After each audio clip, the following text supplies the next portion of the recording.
জাতীয় সংসদকে এবং দেশবাসীকে অবহিত করতে চাই, গতকালকে টাইম ম্যাগাজিন পত্রিকায় বিশ্বের সেরা 100 ব্যক্তিত্বের মধ্যে আমাদের মাননীয় নেতা, আজকের সংসদ নেতা এবং প্রধানমন্ত্রী জনাব তারেক রহমান সাহেবের নাম আছে এবং তিনি সম্মানিত হয়েছেন। তিনি সম্মানিত মানে দেশকে সম্মানিত করা, তিনি এই জাতিকে সম্মানিত করেছেন। আমি তার জন্য আমার তরফ থেকে, সংসদের তরফ থেকে তাকে আন্তরিক মোবারকবাদ জানাচ্ছি, ধন্যবাদ জানাচ্ছি।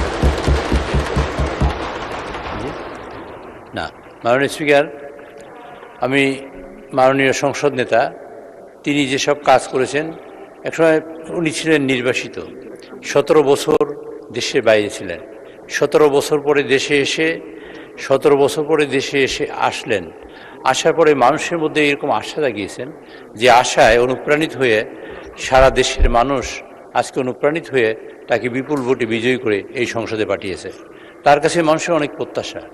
এই দেশের মানুষের তিনি ঘোষণা দিয়েছিলেন তার ইশতেহারে, যে তিনি বিভিন্ন কাজ করবেন।